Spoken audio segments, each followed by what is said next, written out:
Selamat sore saudara semua dimanapun berada. Ya, mungkin belum waktunya ngopi ya, tapi menjelang sore ini biasanya juga kita ngopi-ngopi sambil ngobrol. Kita akan membahas diri kita sendiri. Banyak pelajaran itu mengenai dunia lain gitu kan, mengenai sesuatu yang lain, tapi kita jarang mempelajari diri kita sendiri. Karena itu hari ini kita belajar tentang diri kita sendiri, yaitu mengenai manusia, harta karunia Allah di dalam bejana tanah liat. Kenapa disebut harta karunia Allah? Karena kita ingat penciptaan manusia itu adalah manusia dibuat dari tanah, dari debu tanah katanya kan. Lalu dihembuskan roh supaya hidup. Jadi manusia itu adalah sebuah harta karun, sebuah permata yang luar biasa, tetapi ada tinggal di dalam bejana yang rapuh, yaitu tanah liat itu. Jadi zaman dahulu orang-orang itu menaruh perhiasan itu di dalam bejana namanya, di dalam seperti kendi ya, yang terbuat dari tanah, tapi di dalamnya itu ada emas, ada permata segala macam. Orang nyimpen di situ. Karena itu seringkali dalam literasi jadul gitu kan, diungkapkan bahwa manusia itu seperti harta permata di dalam bejana dari tanah liat. Nah, karena manusia ini memiliki roh yang dari Allah dan memiliki jasmani, fisik yang dari tanah, maka manusia itu sebenarnya punya dua sifat, yaitu sifat kekal dan sifat fana. Sifat kekal adalah roh. Nah, ini yang sebenarnya harus jadi pelajaran para rohaniawan untuk disampaikan, kalau bahwa roh manusia itu kekal. Manusia fana itu adalah manusia jasmaninya, karena berasal dari tanah dan nanti kembali lagi kepada tanah, ya kan? Nah, tetapi roh manusia itu kekal. Jadi dulu sudah ada, diciptakan oleh Allah, lalu lahir ke dunia ini, ya kan? Memasuki tubuh jasmani, lalu nanti akan kembali lagi di alam akhirat, itu kekal. Nah, kekalnya itu kan ada dua, kekal di neraka atau kekal di surga gitu. Jadi menurut ilmu rohaninya seperti itu. Nah, maka kadang-kadang pemahaman agama orang tuh berbeda. Terlalu berpikir bahwa nanti di surga itu tubuh kita yang masuk ke surga atau di akhirat, sehingga kita perlu makan, minum ya, perlu McD, Coca-Cola gitu. Ya kan? Perlu berhubungan seks gitu kan. Perlu istana yang megah gitu kan, yang terbuat yang kita bikin wah gitu kan. Nah, jadi bukan kebendaan lagi, karena benda manusianya ini sudah fana, sudah masuk ke dalam tanah, hancur dimakan cacing, ya kan. Setahun 2 tahun sudah lenyap, tetapi roh manusia tetap hidup selama-lamanya, ya bisa hidup di neraka dan hidup di surga. Nah, bagi Allah, roh manusia itu karena berasal dari Allah, maka itu sesuatu yang sangat berharga, ya kan. Tetapi yang tubuh fananya ini ya sudah kan, memang dia harus mati, dia harus selesai gitu kan. Dia punya proses kronologis, jadi terbatas kepada ruang dan waktu. Nah, sesuatu yang terbatas pada ruang dan waktu mengalami kematian, bukan kematian, akhir dari kehidupannya. Jadi karena itu manusia dari kecil lemah, terus dia menjadi kuat, menjadi dewasa, nanti lemah lagi. Setelah lama lagi dia meninggal gitu kan, meninggal dunia. Nah, kali ini kita membahas tentang apa yang ada di dalam bejana tanah liat ini gitu, yang ada di dalam diri kita, di dalam manusia fana ini. Nah, itu sebenarnya yang ingin Allah lakukan kepada kita, yaitu mencintai manusia kekalnya, yaitu manusia rohnya. Nah, jadi gini, di dalam penciptaan, kembali lagi kepada penciptaan, Allah itu menempatkan Adam dan Hawa itu bukan di bumi, tapi di Taman Eden, di taman di mana mereka bisa berhubungan, berkomunikasi. Kenapa? Karena saking sayangnya, kamu itu harta gitu kan. Karena Allah tidak ngomong sama siapa-siapa, tetapi Allah ngomong sama manusia, Adam dan Hawa. Tidak ada di dalam literasi diceritakan Allah ngomong sama harimau, sama singa, sama yang lainnya gitu kan. Tetapi Allah pertama kali berbicara itu kepada manusia. Menjadi teman dan sahabatnya Allah itu adalah manusia. Karena itu manusia itu diberi kuasa sampai hari ini manusia itu diberi kuasa menguasai bumi. Terserah mau dihancurkan atau mau dilestarikan, itu kan ada kuasa pada tangan manusia. Ya kan? Saudara gitu, kita semua ini bisa menaklukkan manusia yang lain, kita bisa menaklukkan bangsa-bangsa yang lain, kita bisa menghancurkan, kita bisa membangun karena diberi kuasa. Ya. Karena Allah memberikan kita kuasa sama seperti Allah gitu loh. Seperti Allah-Allah yang kecil yang tinggal di dunia yang fana ini. Karena itu ya Allah sangat ingin bergaul dengan kita gitu kan, bergaul, berhubungan dengan kita supaya kita memiliki kehendak Allah juga di dalam hidup kita gitu kan. Karena itu waktu manusia pertama kali diciptakan Allah yaitu di surga. Ya, gambaran surga Taman Eden, Firdaus, ya kan. Nah, tapi karena manusia berbuat dosa, terpisah. Allah nggak mau tinggal dengan yang najis. Ya, saya ceritakan lagi bahwa Adam itu hidupnya suci di hadapan Allah, tidak pernah berbuat dosa gitu kan. Tetapi hanya satu dosa Adam, dia harus keluar. Karena dosa itu adalah pemberontakan, menentang gitu kan. Jadi manusia kenapa banyak demonstran yang menentang penguasa gitu misalnya. Itu kan sama, punya karakter sama seperti Adam, ketika dia menentang udah dimarahi. Ya kenapa para demonstran dimarahi sama penguasa? Ya sama gitu. Allah itu mengusir Adam karena Adam dianggap pemberontak. Masa cuma gara-gara satu peraturan aja Adam nggak bisa jaga gitu kan. Nah, sama lah dalam kehidupan kita juga seperti itu, karena kita punya pikiran dan perasaan yang sama seperti Allah. Nah, masalahnya manusia itu tidak mau mencari Allah, tapi Allah selalu mencari manusia. Coba belajar sejarah bagaimana Allah memanggil nabi-nabi. Ada ratusan ribuan nabi kali ya di dunia ini, karena Allah ingin berhubungan dengan manusia. Ya kan? Setelah keluar dari surga ya ada nabi-nabi yang bicara sama Allah. Terus Allah memakai nabi-nabi itu untuk menegur manusia. Jangan gitu, jangan gini gitu. Misalnya memakai Musa untuk menegur Firaun, ya kan? Memakai Ayub untuk mengalami pencobaan. Ayub bisa ngomong sama Allah. Daniel, ya kan, di mana di kerajaan Babil kan.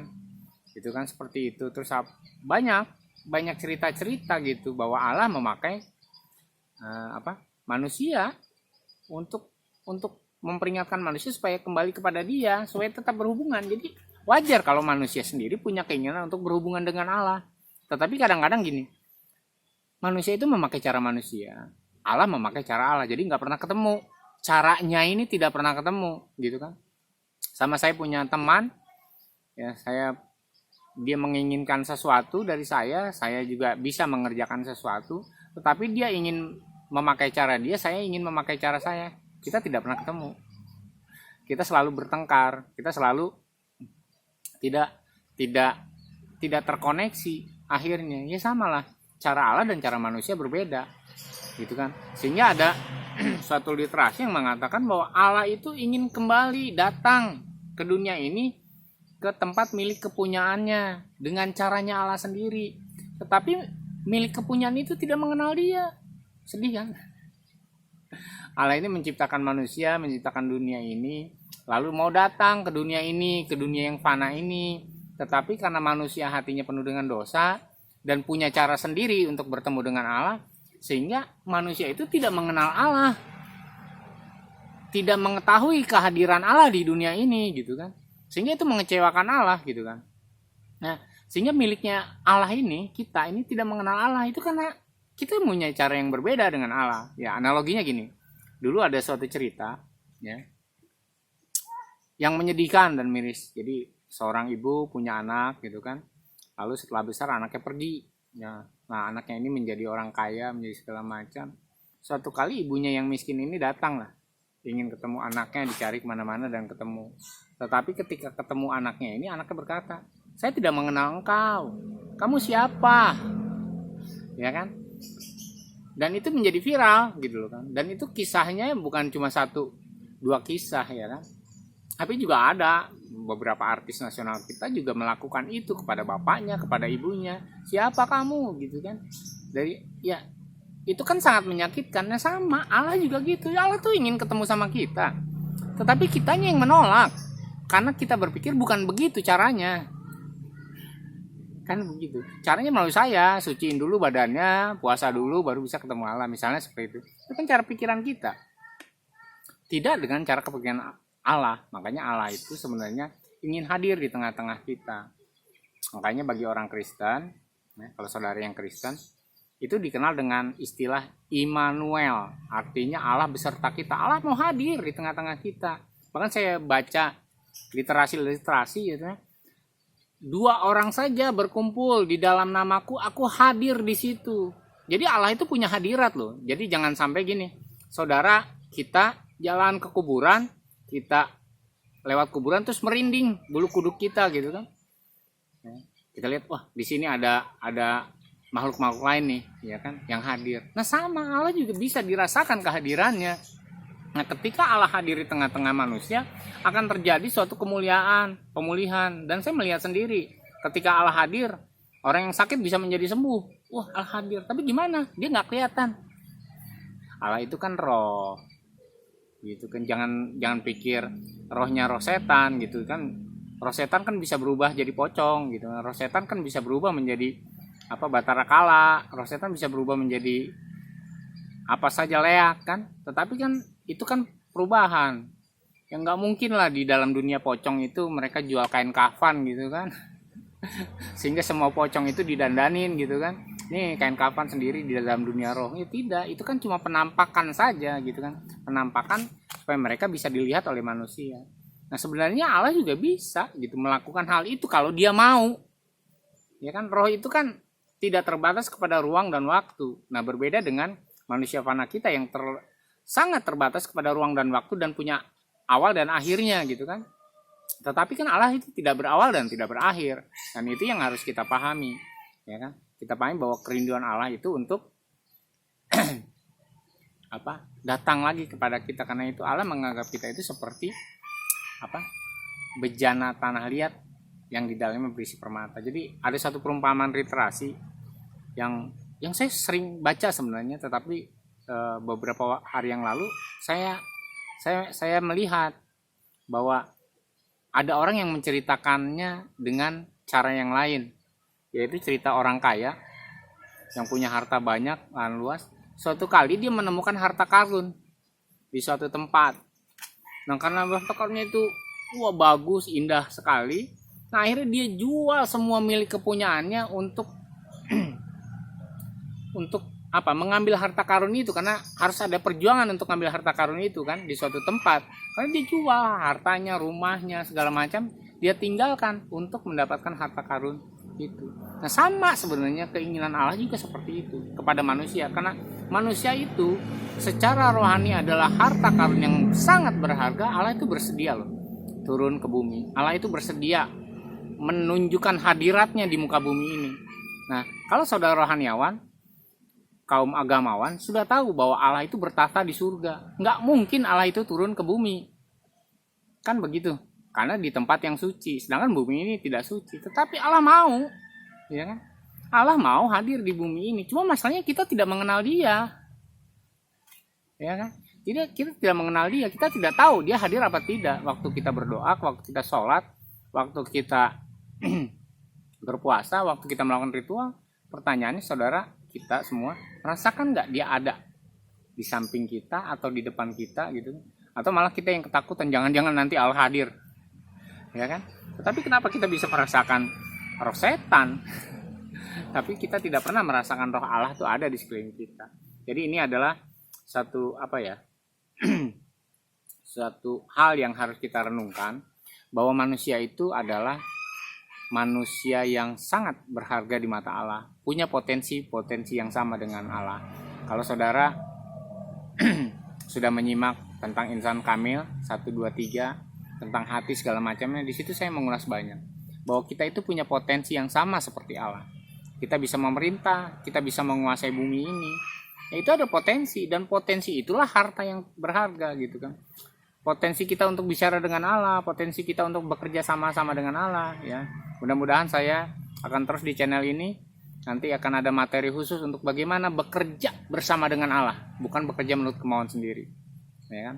Akan ada materi-materi tentang bagaimana kita bisa bekerja sama Allah, berpikiran dan perasaan sama dengan Allah gitu kan, melakukan apa yang menjadi kehendak Allah dalam hidup kita. Sebab kita ini bukan milik kita sendiri. Nah, yang menjadi masalah adalah kita merasa bahwa kita milik kita sendiri. Bahkan sama orang tua kita sendiri kita melawan. Wah, saya udah besar, ini hidup saya, ini milik saya. Ya, kadang-kadang dinasihati sama orang tua kita begitu. Nah, orang yang melakukan itu kepada orang tuanya, dia sebenarnya sedang melakukan itu juga kepada Allah. Bahwa hidupnya dia itu sebenarnya milik Allah. Hidup kita tuh milik Allah. Karena itu Allah mencari. Cuma kita gak mau ketemu aja. Kita gak mau nemuin. Seperti cerita Gomer di episode 2. Seorang pelacur yang dicari-cari sama suaminya, tapi dia sembunyi karena dia takut. Atau seperti Adam, yang ketika dia berbuat dosa, Allah panggil dia sembunyi. Karena dia merasa malu melakukan pelanggaran gitu kan. Atau seperti anak kecil lah, yang seperti anak kita, waktu dia melakukan kesalahan biasanya sembunyi, takut kan. Nah, sama sebenarnya itu adalah naturalnya kita, alamiahnya kita adalah ketika kita bersalah, ketika kita melakukan pelanggaran, kita takut. Jadi yang memisahkan kita dengan Allah bukan Allah sendiri, yaitu adalah pelanggaran kita dan dosa kita, sehingga hati kita sebenarnya menjauh. Jadi bagaimana saudara atau kita merasakan bahwa Allah dekat sama kita, dilihat dari hati kita. Kalau hati kita tidak sejahtera gitu kan, ya mana bisa kita dekat dengan Allah, karena dosa itu kan berkembang di hati. Pelanggaran itu dimulai dari hati. Ya kan? Orang bisa berkata-kata A, B dan C itu dari hati. Orang bisa berpikir ya memilih jalan ke kiri atau ke kanan itu kan dimulai dari hati, dari perjuangan hati dia, pergumulan hati dia. Nah, jadi itu yang harus kita renungkan bersama, kita pelajari bersama, karena manusia ini ciptaan yang berharga, bisa menjadi Allah-Allah kecil di dunia ini, maka Allah sangat merindukan kita dan ingin berjumpa dengan kita dengan caranya Allah. Ya, untuk materi kali ini sangat intro sekali. Jadi saya tidak langsung to the point bagaimana Allah bisa menemui kita, tapi karena saya tahu, karena pemirsa saya itu terdiri dari Sabang sampai Merauke dan berbagai aliran-aliran agama dan kepercayaan masing-masing. Karena itu saya menghargai untuk saudara menemukan sendiri.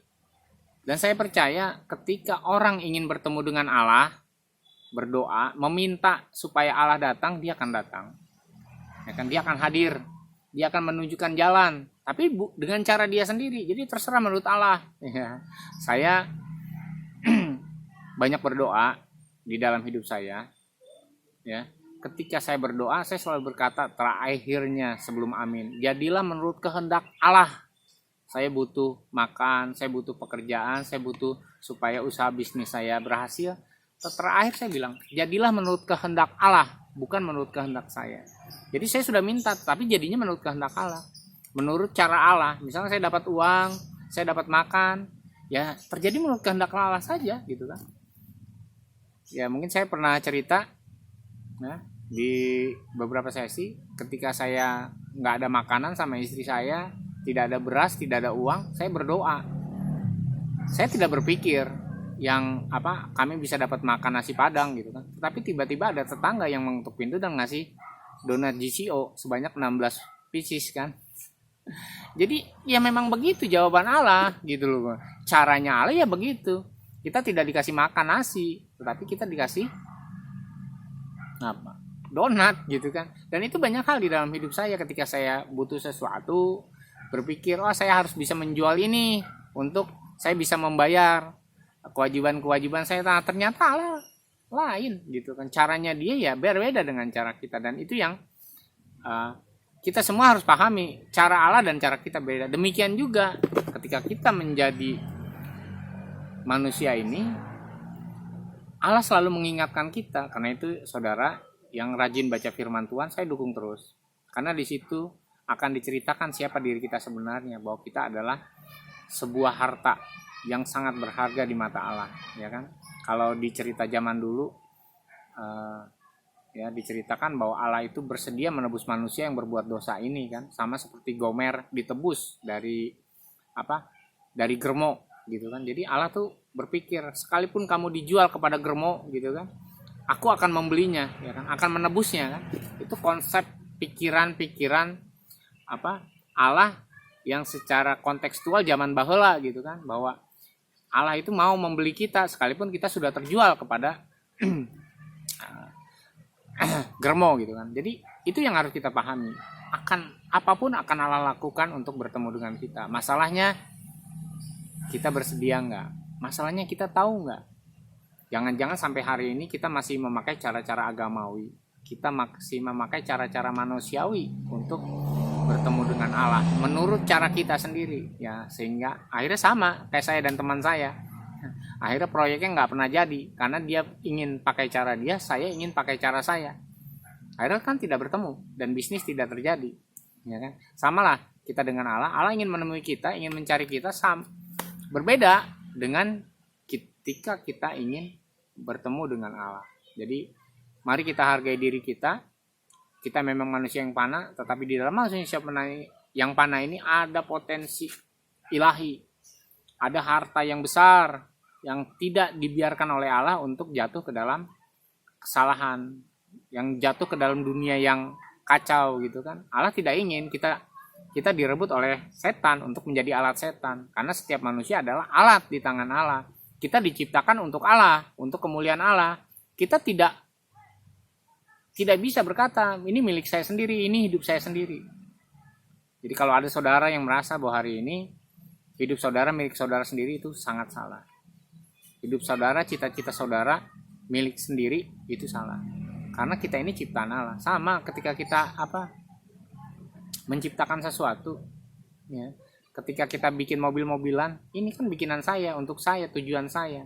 Malah Allah juga menciptakan manusia dengan tujuan Allah sendiri, karena itu dia ingin bertemu dengan kita, dia ingin supaya kita menggali potensi kita sama seperti kita memiliki karakter ilahi, ya kan? Karena itulah harta yang besar di dalam diri kita. Kesimpulannya, harta terbesar di dalam diri kita adalah kita punya karakter ilahi dan kita punya kuasa sama seperti Allah punya kuasa.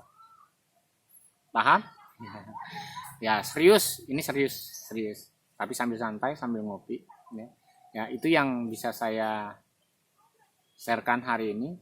Semoga kita sadar bahwa di dalam diri kita itu punya potensi yang yang luar biasa, yang dunia ini mau harta ya kan, mau apapun itu tidak ada bandingannya dibandingkan dengan potensi yang ada di dalam diri kita sendiri. Semoga kita sadar bahwa kita adalah permata yang luar biasa di dalam bejana tanah liat ya. Jadi itu yang harus kita pahami supaya kita mengenali potensi diri kita sendiri dan memahami apa yang menjadi tujuan Allah di dalam hidup kita. Selamat sore. Jangan lupa untuk ngopi. Boleh ngopi pagi, ngopi sore, ya kan? Supaya kita tetap semangat dan bisa menjalani aktivitas kehidupan dengan baik. Terima kasih.